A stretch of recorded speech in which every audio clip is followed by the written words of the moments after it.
And we're back, aren't we? Okay. Hey guys, it's Jordan on Fire. I'm back doing another rebuttal.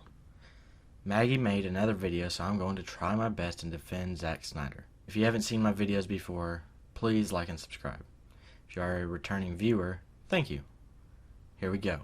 Zack Snyder made his directorial debut in 2004 with the reboot of the 1978 Dawn of the Dead. Snyder's Dawn of the Dead is the perfect place to start when looking at his work, not just because it was his first movie, but because it establishes almost every main theme that he explores in the rest of his filmography. It's also an interesting study in Snyder's strengths and weaknesses as a filmmaker. Weaknesses? And I just want to stress, if you like Snyder's movies, that's okay. And as we will see later in her video, she will tell you that it's not okay to like Snyder's movies. But that's already evident when you go to her comment section on videos, and anyone who puts up even a slight argument is brushed off by her with a one-word response. His films are incredibly visual, and a lot of people tune in just to watch the punches and the abs. Hopefully this video will actually help you see more in Snyder's work. Well, that isn't true. Sure, a lot of people do say that Zack Snyder is a great visual director, and many people talk about his visuals, but look at his fan pages. People are discussing scenes and what they mean, deeper potential meanings to certain senses, shots, or even the music. Zack Snyder Appreciation Society on Facebook doesn't have over 9,000 users just to talk about how pretty a visual is. The DC Cinematic subreddit talks about Snyder a lot, and it's not always about his visuals. I would say it usually isn't. It's usually about the story of his movies. The fact that most of these movies become cult classics speaks to that. Movie visuals don't become better over time.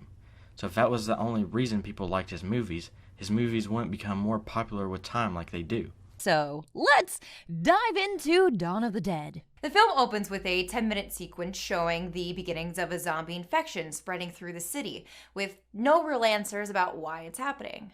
Then we see the opening title sequence, which establishes the major themes of the movie. As the sequence begins, first we see a wide shot of a group of Muslims praying at a mosque in unison, accompanied by the sound of a chant, plus a spooky music cue. Second, we see this medium shot, a degraded image of what appears to be a lifeless body, along with a jump scare sound. Third, we see an extreme close-up of a zombified man, and this image not only moves, but the image itself has been chopped up, mutilated, to give the action a disjointed, inhuman look, along with an inhuman scream. Even though the three images are clearly three different subjects, the combination of sound design, the use of closer and closer shots, and the thematic through line all combine to suggest that this is a progression over time, from human to zombie. These three images lead up to the very title of the film itself. This is the dawn. This is the beginning of the zombie apocalypse. As the credit sequence continues, we hear the Johnny Cash song, When the Man Comes Around, which describes the Christian apocalypse from the Book of Revelations. Islam, scary. Christianity, cool. So at the end of this rebuttal video, I too am going to get into a lot of politics with Zack Snyder. I'm going to go ahead and throw it out there. I am a liberal. That's right, Maggie fans. I too am a liberal. A liberal who marched with Black Lives Matter, who has a gay sister and also experimented with guys in high school, and one who doesn't know if he believes in God or not. The reason I bring this up is a lot of people like to say Maggie makes these points because she is a hardcore liberal feminist SJW whatever. But so am I. I think Maggie makes these points because she looks for reasons to hate these films. The reason I stopped specifically where I did was because she argues that Dawn of the Dead is anti-Muslim and pro-Christianity. But I think Zack's Dawn of the Dead is more or less anti-religion in general. Well, sort of. I'll get into it more later. Anyone familiar with American culture in 2004 should be well aware that we were at the height of Islamophobia in the wake of 9/11 and George Bush's subsequent invasion of Iraq in 2003. And of course, 2 years later, Snyder also made 300, which was literally screened by the US military to psych up soldiers who were going into battle in the Middle East. I really don't know what this has to do with, well, anything. For one, his movies being played to soldiers isn't his fault. It's not like he demanded them to watch his movies. Secondly, have you ever considered why they would want to show that movie? If I were to take a guess, I would say it's because 300 is based on a comic, which is based loosely on real events. Real events where 4,300 soldiers fought for 3 days against 100,000 enemies. If I was a soldier going to a new land where I could be surrounded by enemies and only have me and my battle buddies next to me, then I was shit on 300, I would feel invincible. But back to Dawn of the Dead. About half an hour into the film, towards the beginning of Act 2, we get a more thorough explanation for the zombie infection where we see the character CJ watching the news. First, we're watching TV with CJ while he gets frustrated with the talking heads for not having any new answers. Guys are so full of shit. Been saying the same Everybody damn thing they all kill day. gets up. Tell me something I don't know, asshole! The lack of meaningful information is emphasized by shots like this, where CJ is surrounded by television screens as if he's overwhelmed by meaningless noise. The news anchor signs off and switches over to the emergency broadcast system. But instead of a helpful emergency broadcast, we see this Christian fundamentalist pastor. Apparently, Zack Snyder thinks that during an emergency, the most important person that we can listen to is a televangelist. Zack Snyder doesn't think that at all. You went to film school, Maggie. You should know that a director or a writer showing something or having a character say something does not mean that director or writer believes that. And the pastor gives us the explanation that we've been waiting for since the beginning of the movie. Hell is overflowing, and Satan is sending his dead to us. Why? Because you have sex out of wedlock. You kill unborn children. You have men-on-man relations. Same-sex marriage. How do you think your God will judge you? And there we have it. This edgy, cool, action-packed zombie thriller is actually about the Christian Bible. Yay! So, Snyder sets up this mysterious air around the question of why this is happening. A question that was clouded by overwhelming, useless information. And by the time the scene ends, we have our simple, easily digestible rationale. In the words of the pastor. In the words of who? The pastor? Right. A character in the film blames it on sin. Zack doesn't say that's what caused it. Plus the movie shows it isn't the case. If it were, a baptized Christian apparently would be immune to zombies. But clearly that hasn't worked for the thousands upon thousands dead in this film. Now we know. Now we know that we are being punished for our gay. I know some people will want to dismiss this analysis by saying that these images are satire, that the film isn't supposed to be taken at face value. To which, first, I'll say, no, it's not. Secondly, there was a version of this scene that had a much more satirical take on Christianity. It's an older version of the script that was probably much more in line with James Gunn's intentions before he eventually left the project. The scene showed a TV reporter citing Bible passages as if she's lost her mind, not even processing what she's saying. In the background, employees walk back and forth in a daze, one of them clearly bitten. But that chaotic scene turned into this one. Not a reporter mindlessly quoting the Bible, but a pastor calmly and sternly telling us that we're bad boys and girls. Here's the difference. Gunn's scene showed that people were going crazy. Snyder's scene showed that society itself is going crazy, and maybe always has been. We rely on religious figures to help in times where they couldn't possibly do anything. Take this pandemic right now. I'm sure we've all heard about churches that demand their followers to be at church every Sunday, regardless of the fact that a virus is going around. In this movie, society turns to a religious figure when the person literally cannot help them. If you're doing satire, it's your responsibility to make that satire clear, which Snyder doesn't even attempt to do with his Dawn of the Dead. There's a corny sincerity to the preacher's scene, just like there's a corny sincerity to pretty much all of Snyder's work. Much like this commercial that Snyder directed that features a line of horses bowing to the New York City skyline where the Twin Towers used to be. Satire. So, no, the Christian pastor is not satirical. The Islamophobia is not satirical. I've yet to understand how showing Muslims pray is Islamophobic. The homophobia is not satirical. Sure, some people will laugh at this scene. I guess the first time I knew I was gay, I was 13. I remember he had the most astonishing blue eyes. Oh my God. I'm in hell. But they're not laughing because it's some kind of deep social criticism. They're laughing because they think homophobia is funny. Who said anyone is laughing at this scene? As you say later in this video, CJ is an asshole. He's not a likable character. If an unlikable character does something, oh, I don't know, unlikable, that seems pretty fitting. Plus, he's inserted random references to homophobia in his other movies. I don't hate the sinner. I hate the sin. How's that a reference to homophobia? There's more than one sin. And Lex's very next line is that Superman's sin is that he exists. The satire argument feels like an excuse that people give when confronted with uncomfortable truths about their favorite director's work. Oh, also, I know that the pastor isn't satire because it's explicitly modeled after something that happened in real life. That's what satire is.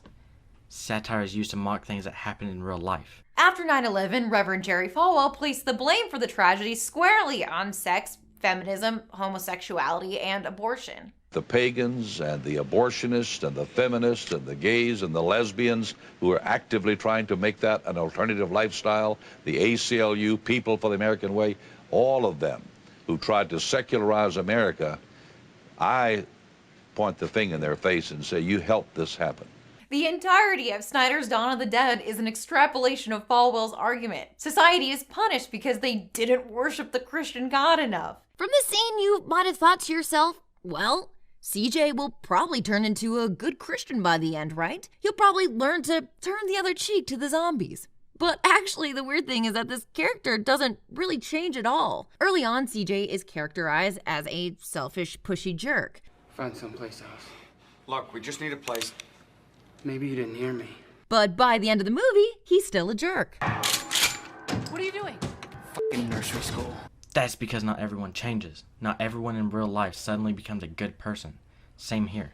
CJ is an asshole throughout the film, never changing his attitude. And that's just how it is. CJ did grow though. He's still an asshole, sure, but he went from selfish and a coward to making the ultimate sacrifice for others. And this was one of Snyder's go-to tropes. Brooding, put upon men who are violent and selfish, who are somehow still the hero without changing, growing, learning any lessons, or having any character development.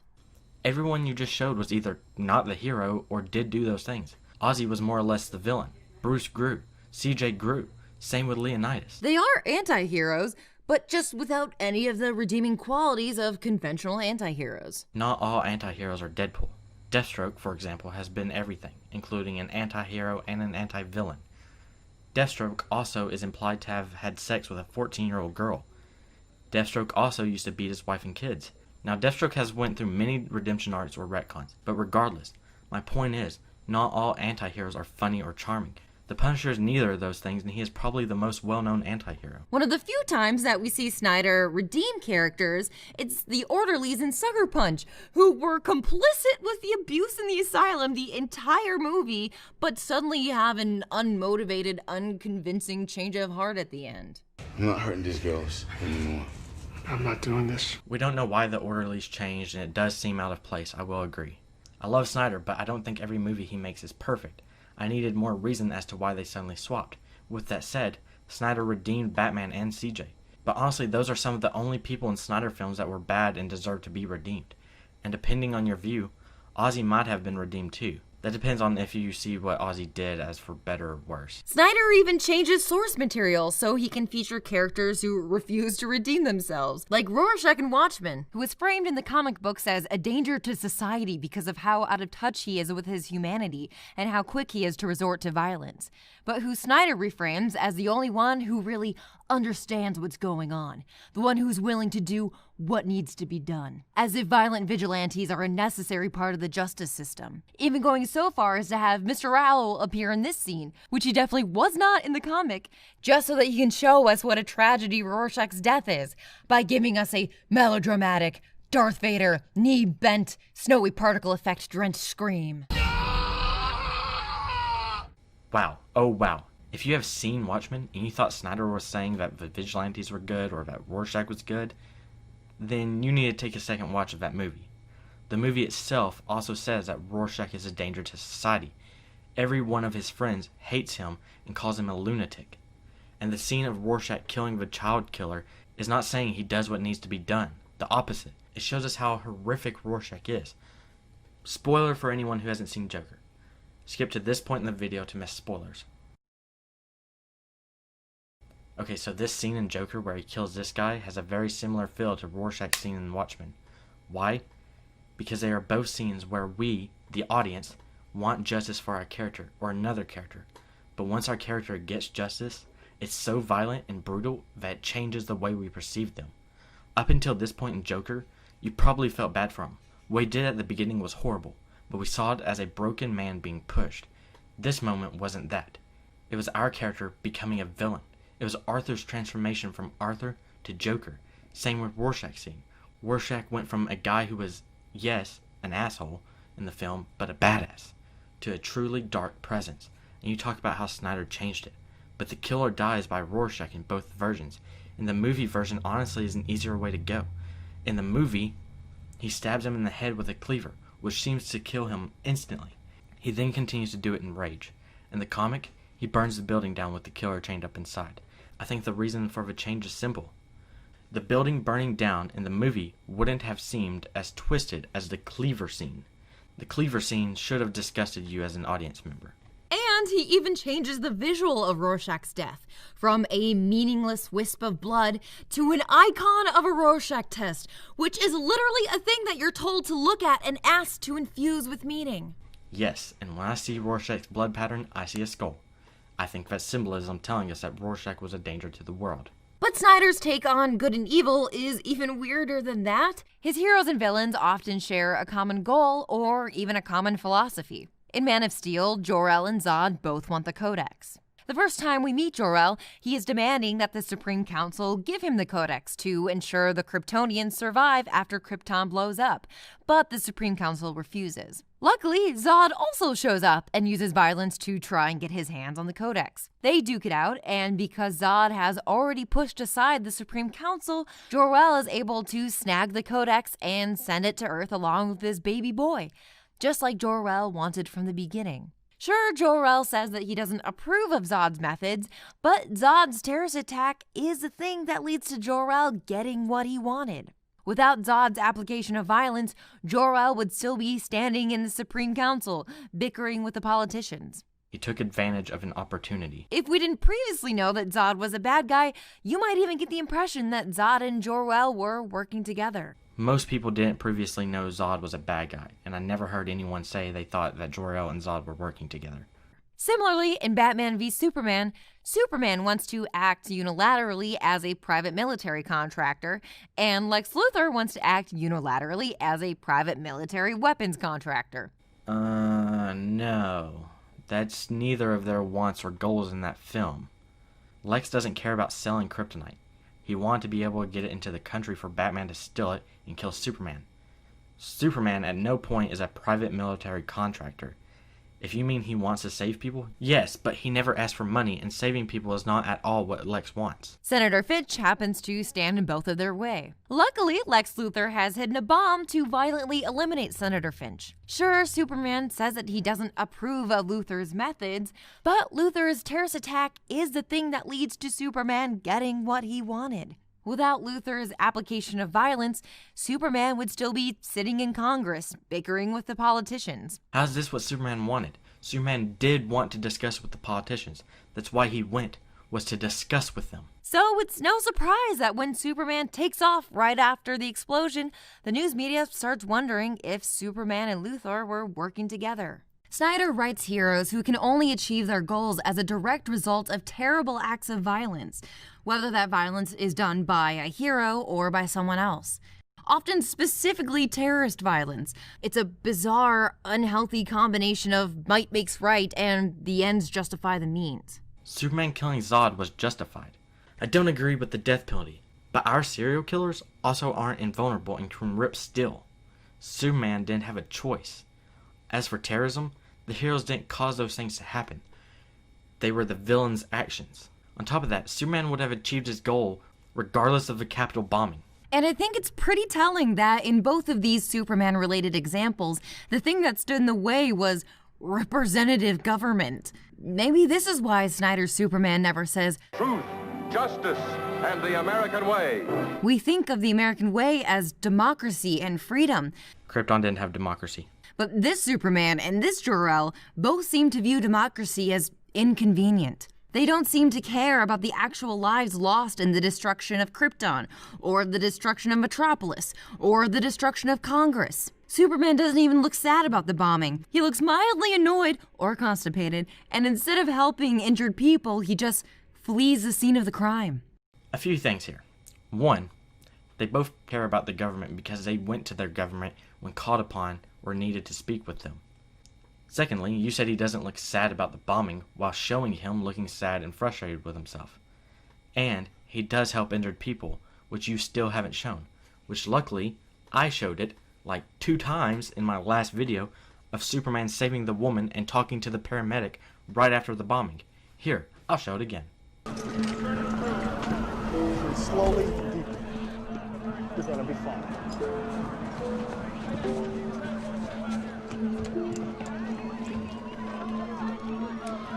Thank you. I'm gonna need a little room to work. A mere 20 minutes later in the movie, Superman returns because his mom and his girlfriend are in trouble, and seems to have forgotten about any of these people. But you don't have to take my word for it. Here's Princess Weeks, co-host of PBS's It's Lit, YouTuber, and baller, to give us a bit more context about Superman's relationship to his home planet. Hi, Princess Week. I hope you know more than Maggie about Superman. Thank you, Maggie. Yes, as someone who respects Superman for his goodness and has no desire to see him be Batman. Wow, 11 seconds. I've already got an issue with what you said. No desire to see him beat Batman, you say? Well, don't read any comics of Batman and Superman meeting for the first time. Because, well, almost all of them involve Superman and Batman fighting. Not to mention the dozens of canon comics where Bruce and Clark fight.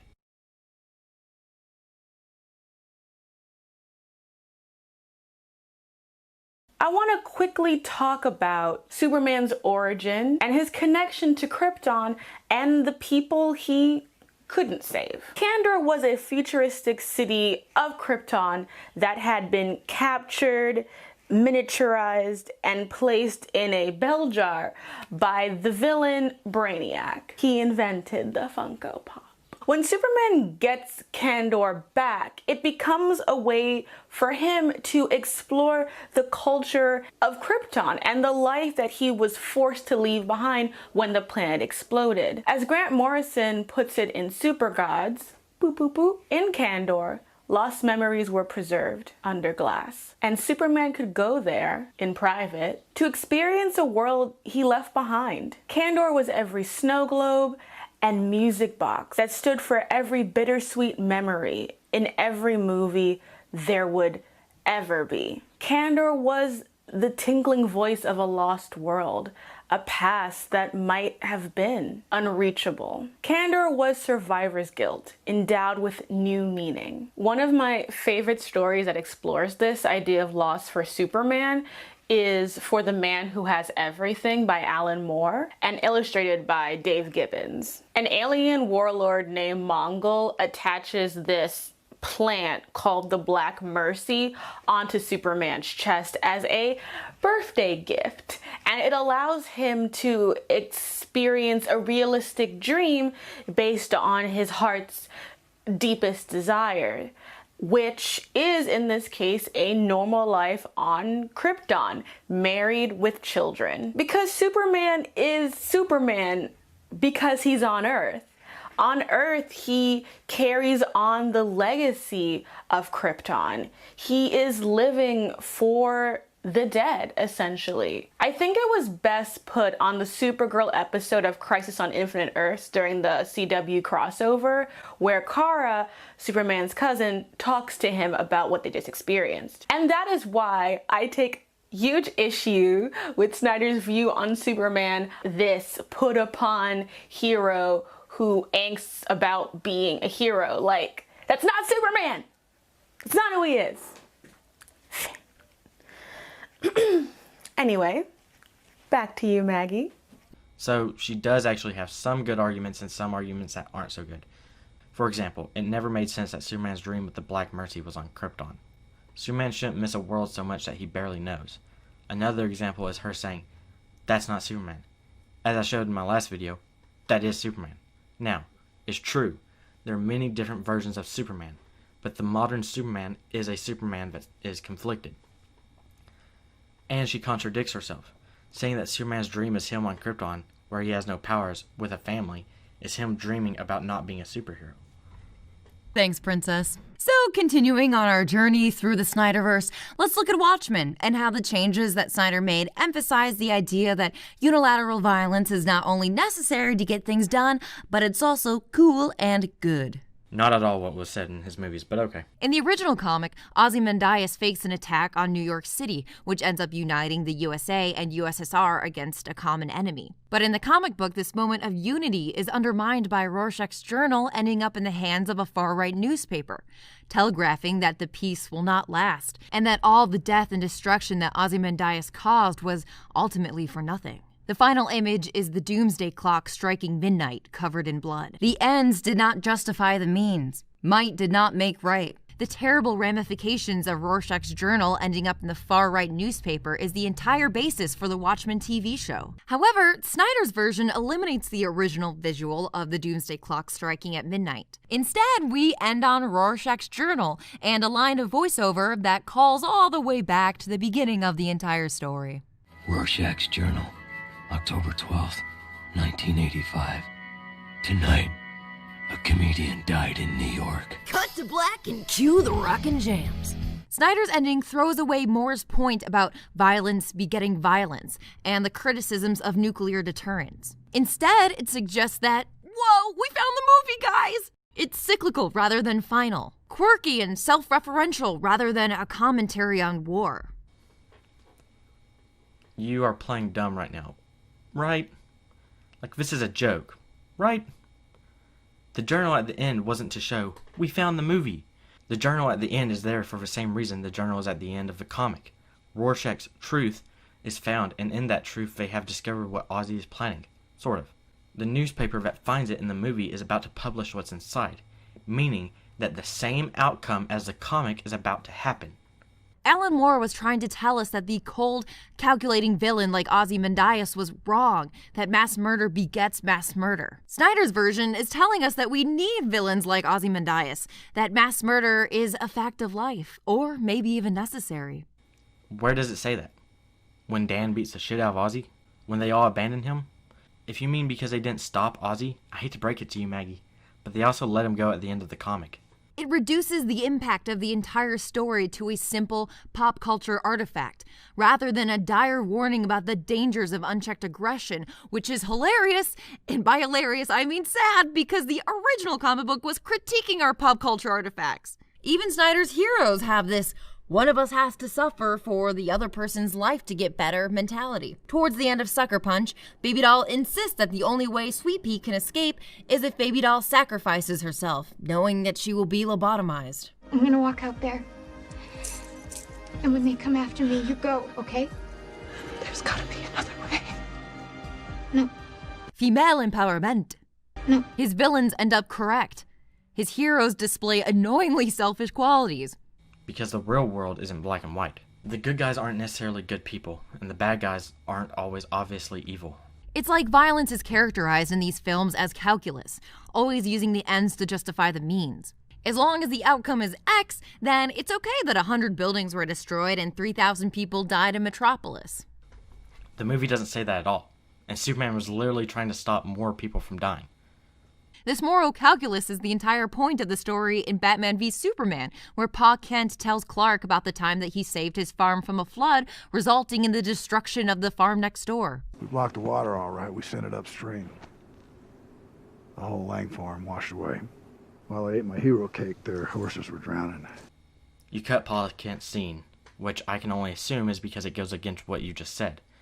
Pa Kent didn't realize anyone was going to suffer. He had to save his farm. And thus, the Lang horses died. And then Pa Kent says, I used to hear him wailing in my sleep. The person who suffered in the scene was Pa Kent, and he did what he thought was heroic and found there were consequences, which is the theme in BVS, that Superman can't be a hero without some consequences to his actions. Somebody had to die. Somebody has to suffer. There's no way to help everyone. Not even for a godlike superhero. Even though we'd seen Superman literally turn back time. Oh yes, one of the most mocked, outrageous things Superman has ever done. Yeah, Zack should have totally added that to BVS. You know what kind of hero makes that argument? The kind of hero who needs an excuse for when their actions end up hurting more people than they help. The kind of hero who's covering up for how bad they are at their job. Gonna stop you right there. Ozzy's idea did temporarily prevent a nuclear holocaust, which would have destroyed the world. His actions, although still evil, would have technically helped more people than it hurt.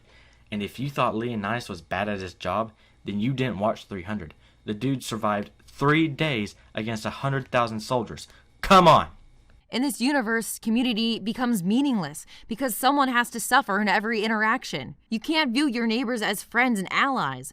You have to view them as sacrificial lambs for your own well-being. This kind of thinking leads us to believe that things like universal healthcare are impossible, because how could we possibly do something that benefits everyone? It leads us to argue that there's nothing to be done about cops killing innocent people because violence and death are simply to be expected. It's a flawed theory that when repeated over and over in Snyder's work, it ends up feeling less like, oh, well, Snyder was making an interesting statement about Superman, and more like Snyder can't imagine anything outside of his narrow view of the world. What the actual fuck did you just rant about? No, like, I genuinely don't know what you just ranted about. You say that no one helps each other in Snyder movies, but all of his movies are about teamwork or helping others. Dawn of the Dead is about survivors getting together to survive. 300 is a movie about a small portion of an army splitting off to help protect their city. Watchmen is partially about John and Ozzy trying to stop nuclear holocaust while Dane and Rorschach try to find the killer. Legend of the Guardians is about a bunch of young owls teaming up to find the Guardians. Sucker Punch is about a bunch of women teaming up to escape. Man of Steel is about Superman becoming a hero. BVS is about Superman still learning to be a hero and eventually teaming up with Wonder Woman and Batman.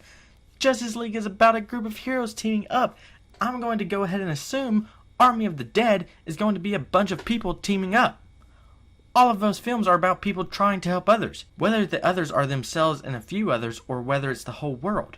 So it makes perfect sense that the creepy thing about Dawn of the Dead is... It seems to suggest that a zombie apocalypse is kinda good, actually. The zombie apocalypse is terrible, but like, don't we kinda deserve it for our sins? Aren't we naughty boys and girls who need to be punished for having abortions and looking at a titty? After all, isn't this God's plan? Again, literally one character in the movie said it's because of God. And for Maggie, that is all she heard. So if CJ is the audience stand-in... No, he's not. He's not the main character or audience stand-in. If anyone is, it's Anna. CJ's name is literally only mentioned 4 times on the Dawn of the Dead wiki. And one of them is just under casting. Then what do we make of his violent, explosive death? Why does he have to die like this? Because it was character growth? He sacrificed himself for others instead of only caring about himself? Well, in Snyder's filmatic universe, it's less about whether or not someone dies, but how they die that matters. And this is because in Snyder's films, everyone is already dead.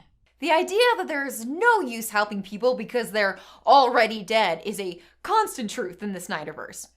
It might be his most often repeated sentiment in all of his movies. Dude, everybody's dead. They're already dead. Your mom's dead. We're already dead. Brother's dead. Everybody here is already dead. Everyone's dead. Forget them. They're dead. That fat chick at Dairy Queen? Dead. A lot of those are taken out of context. For example, the 2 from Sucker Punch, Rocket is saying they should escape to freedom, Sweet Pea says no because they might die, to which Rocket says they are already dead. You say it as if there is no hope, but both times it's used in that movie is for hope. The first time with Rocket is saying they should try and get their freedom because they have nothing to lose but everything to gain. The second time is said by a wise man in the World War II level, which is right after Rocket says it. The reason the wise man says it is to show that in Baby Doll / Sweet Pea's fantasies, they have hope, that they together are undefeatable. It took Rocket's words, which although was to inspire hope, but still had some somberness to it, then flipped it and just gave the girls hope without the somberness. As for Dawn of the Dead, he is telling them that everyone else is already dead, not them. The only ones I can somewhat agree with you on is Jor-El and the boat captain, both in Man of Steel. But I believe that was there for a reason, to show the difference between a world with and without Superman. Jor-El told them they were already dead, because nothing they did at that point could have saved them. In the oil rig scene, we hear it again, but this time the words are false. Superman is able to save everyone. And once you start recognizing this pattern, it really opens up Snyder's work to other examples, like Superman saying, "My world doesn't exist anymore." Or Dr. Manhattan's Calvinist view of the universe. Everything is preordained. Or Baby Doll accepting that she absolutely must sacrifice herself at the end of Sucker Punch. There's gotta be another way. No. Or Bruce Wayne saying that humankind is the fallen. Things fall. Things on Earth. And what falls is fallen. Or the soldiers in 300 marching to their suicide mission. Or the crowd in Batman v Superman celebrating the Day of the Dead. Or the zombies in Dawn of the Dead being literally dead. Alright, I'm only touching on a few of these because most of them fall under the same thing. But the first one I want to get out of the way is the zombie one. Yeah, in most zombie movies, the zombies are literally dead. As for the others, Superman's world doesn't exist anymore. The whole point of the Laurie and Manhattan plotline was to show that Manhattan has lost touch with humanity. Baby Doll did have no choice, and this is foreshadowed at the very beginning of the movie. Bruce Wayne was calling himself the Fallen, not humanity. Pretty much all of Snyder's narratives ends up being pointless because everything is already decided, and everyone is already dead. Except his movies try to argue those points. In Dawn of the Dead and 300, they don't give up despite overwhelming odds.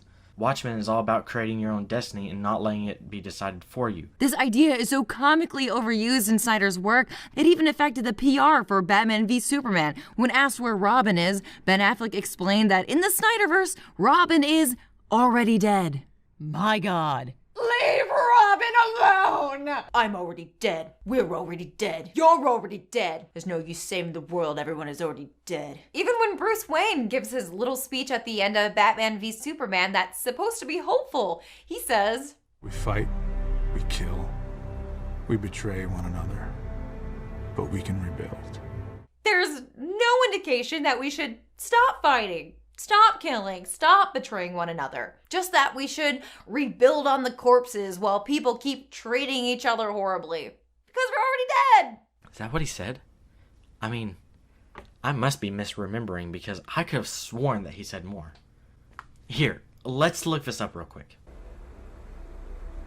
From a century of horrors,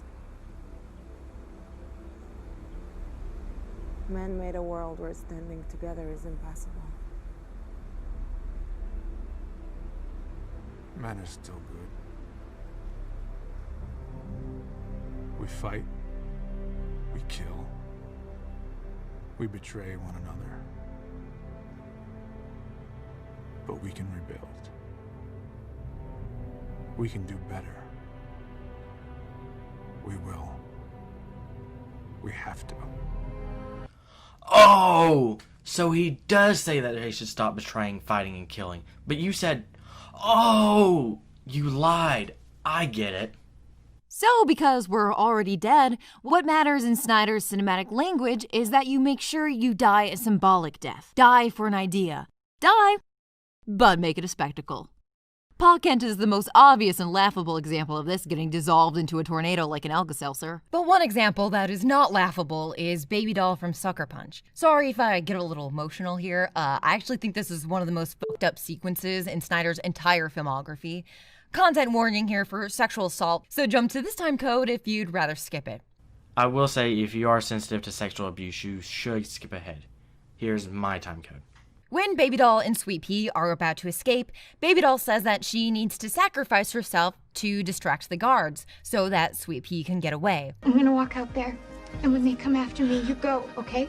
Instead of dying quickly in an explosion or tornado or a cool hail of arrows or getting blown to bits, Baby Doll's self-sacrifice lasts an entire sequence. After fighting with the guards, Baby Doll is taken to John Hamm's sex lair, where her rape is an allegory for her lobotomy. This is one of the only erotic scenes in Snyder's entire body of work. There are other sex scenes, but I would not use the word erotic to describe them. My most generous reading of this scene is that Baby Doll is somehow fantasizing about her own rape, since the narrative does play with fantasy and reality, and that would at least give her some agency. But I think it's also a valid reading to say that this rape is actually happening in reality, since the whole movie is about taking real-life traumas and putting them through a filter that is supposed to help us deal with them. Wow, I can't tell if you're trying to lie more or if you really don't get this scene. Baby Doll was not raped.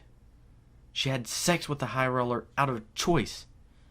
You mentioned that the dreams are supposed to be how we deal with real-life things, and then say that means she fantasizes about sex during rape. But that's not what happened. She fantasized about sex during her lobotomy.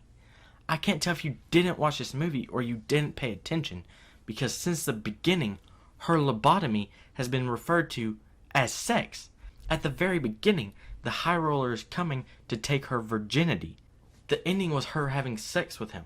In the dream world, the High Roller is coming to take her virginity and have sex with her. In the real world, the doctor is coming to give her a lobotomy. What he whispers to her is supposed to show that Baby Doll took this thing she was regretting and ended up turning it into something not at all bad. She was worried about meeting the High Roller in her fantasy world because of her past with being raped by her stepfather. In the real world, she is worried about meeting the doctor because she's going to be lobotomized. When we see that she wasn't raped by the High Roller and instead was happy, it's supposed to tell us, the audience, that Baby Doll realized her freedom is the lobotomy. The lobotomy is paradise. And the whole movie hints at this. Even when Baby Doll is writing the plan down, she says it's their plan to freedom, not their plan to escape. I'm sorry. You seem really nice. You want me to lie to you? No, I don't. All I require from you is a sliver of a moment. To have you not by force, but simply as a man and a woman. To see in your eyes that simple truth that you give yourself to me freely. Not because you have to, but because you want to. Now, of course, for such a gem, I will give as well. I'm willing to give you freedom. Pure and total freedom.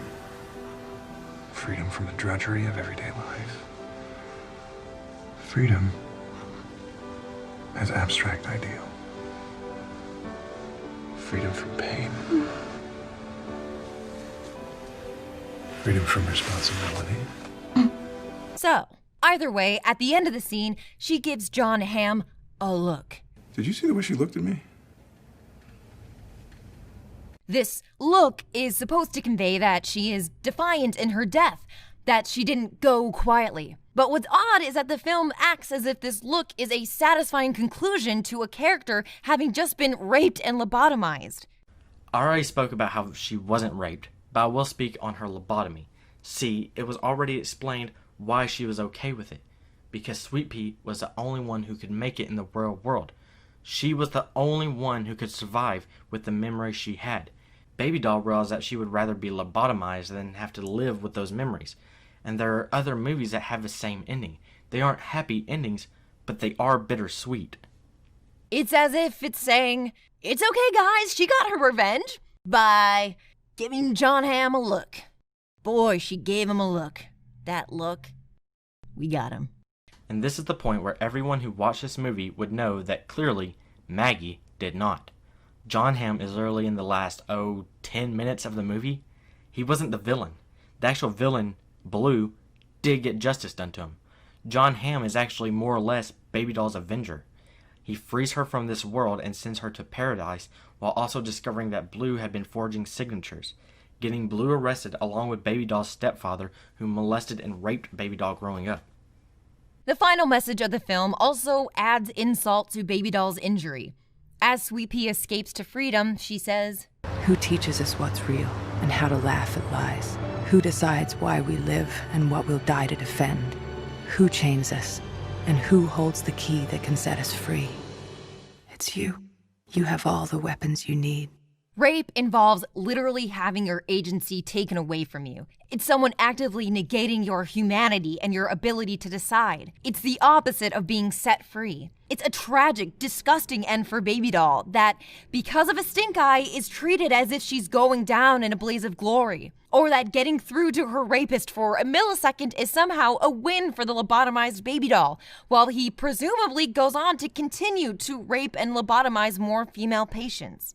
You didn't watch this movie. Right after he lobotomizes her, he talks to Dr. Gorski and says that he questions lobotomies. I'm not going to get into how the message of "Who chains us and who holds the key that can set us free?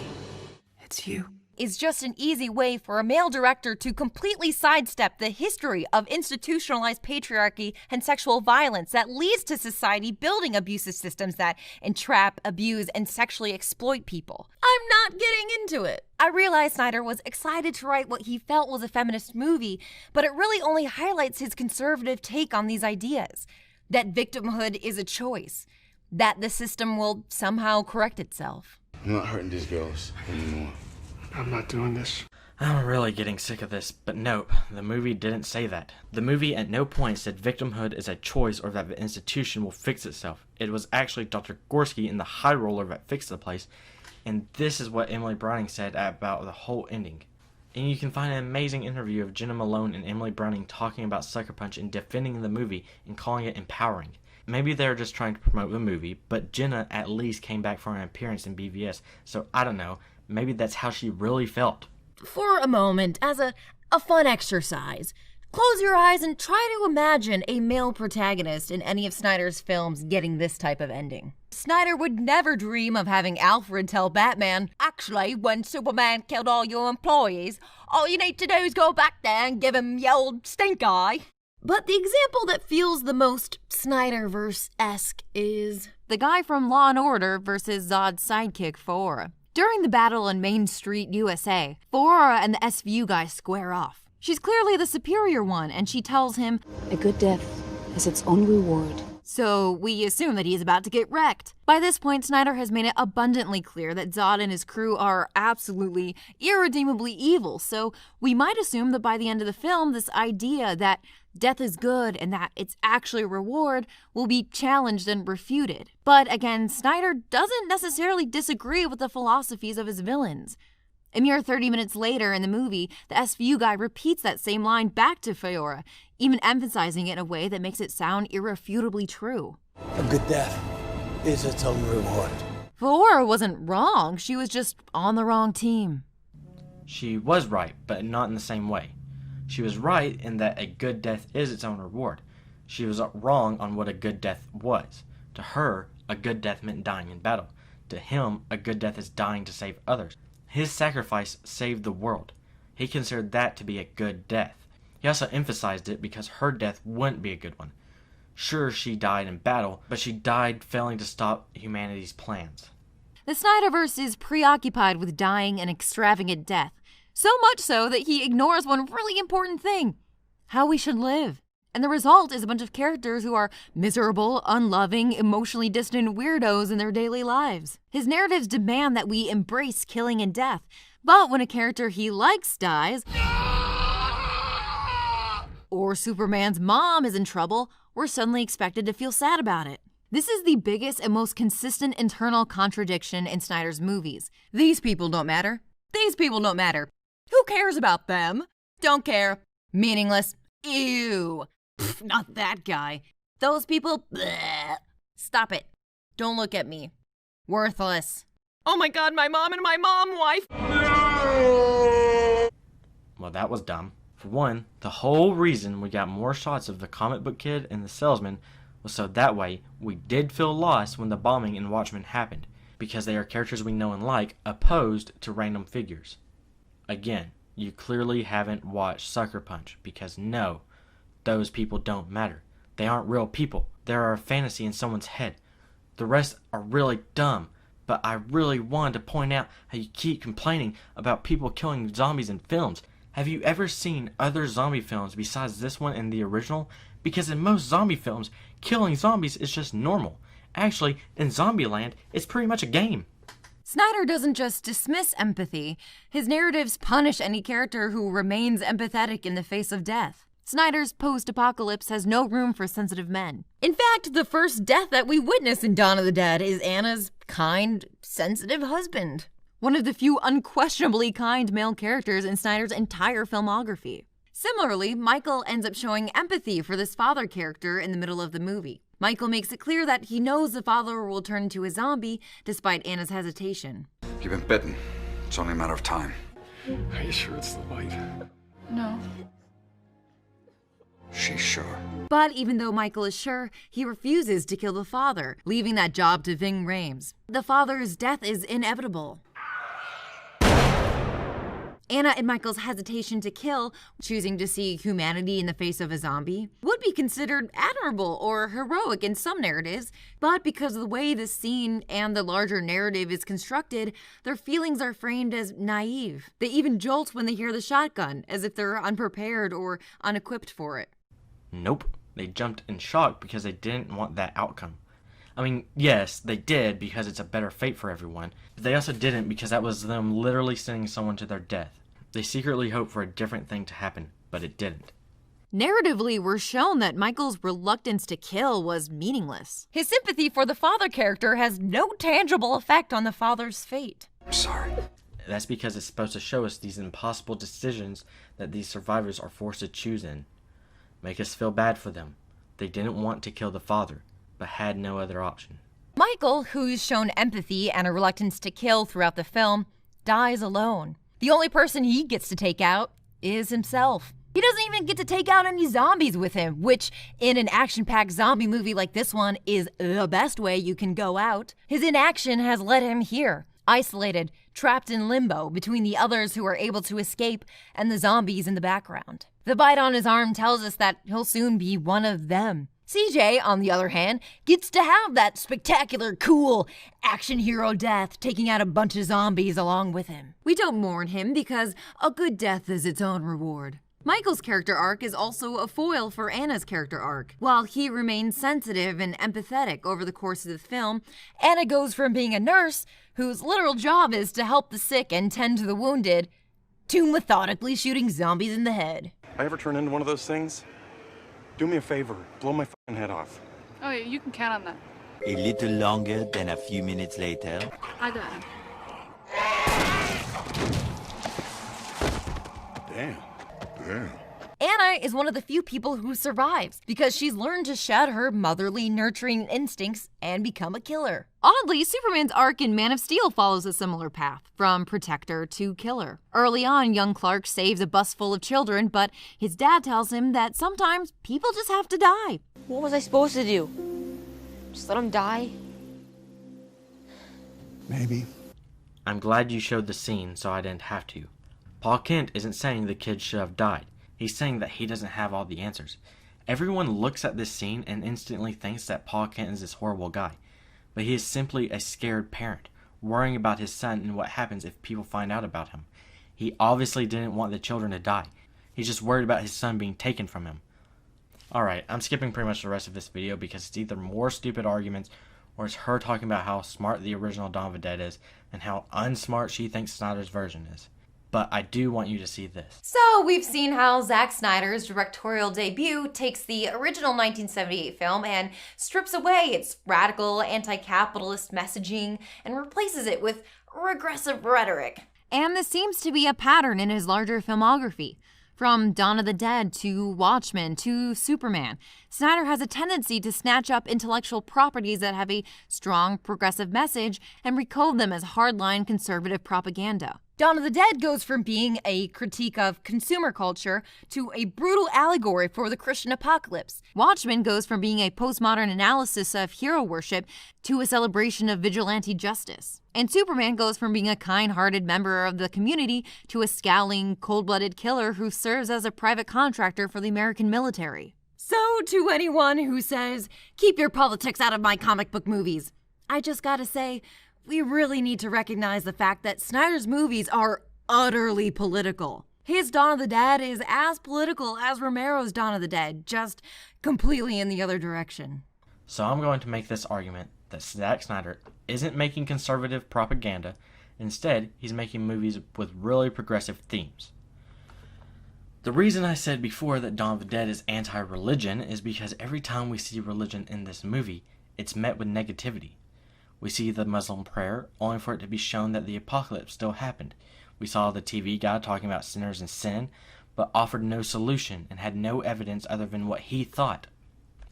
Sucker Punch was pro-feminism. Whether or not you think it was executed properly or poorly is up to you. But a alt-right director wouldn't be interested in making a pro-feminism movie. BVS could easily have been about, and maybe secretly was about, ICE versus illegal immigrants. Is it so hard to believe that Batman, who was a villain in a majority of BVS, represents ICE or racist, while Superman represents illegal immigrants? I don't think it's a coincidence that everyone Superman interacts with in the movie that isn't a main character is a minority. I don't think it's a coincidence that they chose for Superman to save people at the Day of the Dead festival.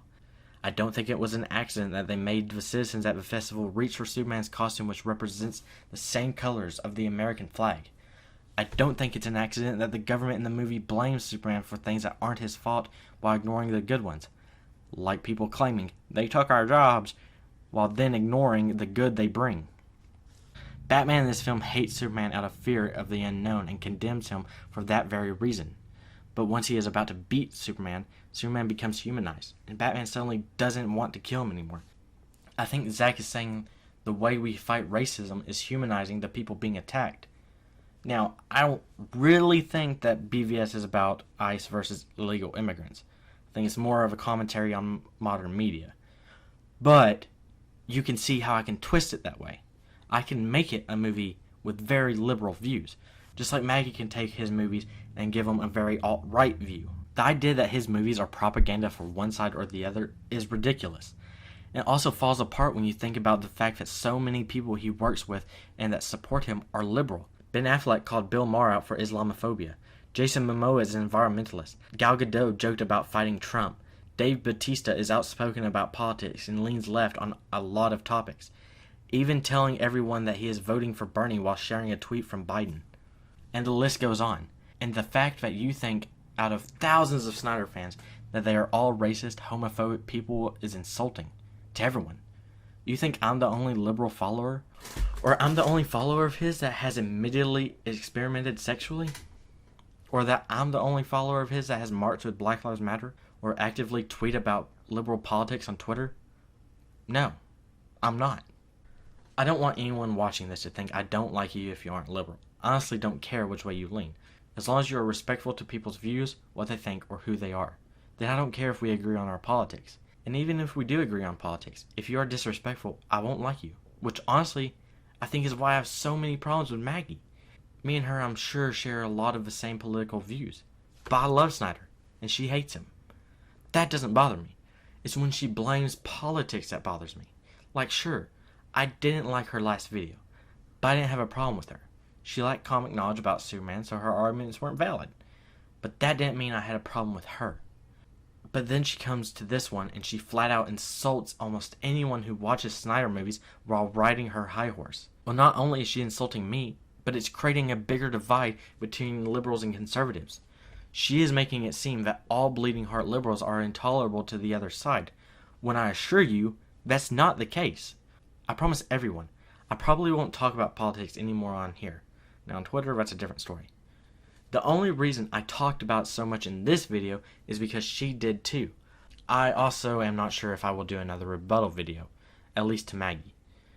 This one really kind of burned me out. I spent hours just watching the video and writing the script along the way. I don't know if I would want to watch another video by her where she just constantly insults movies I enjoy. But we will have to see. Thank you all for watching. Peace out.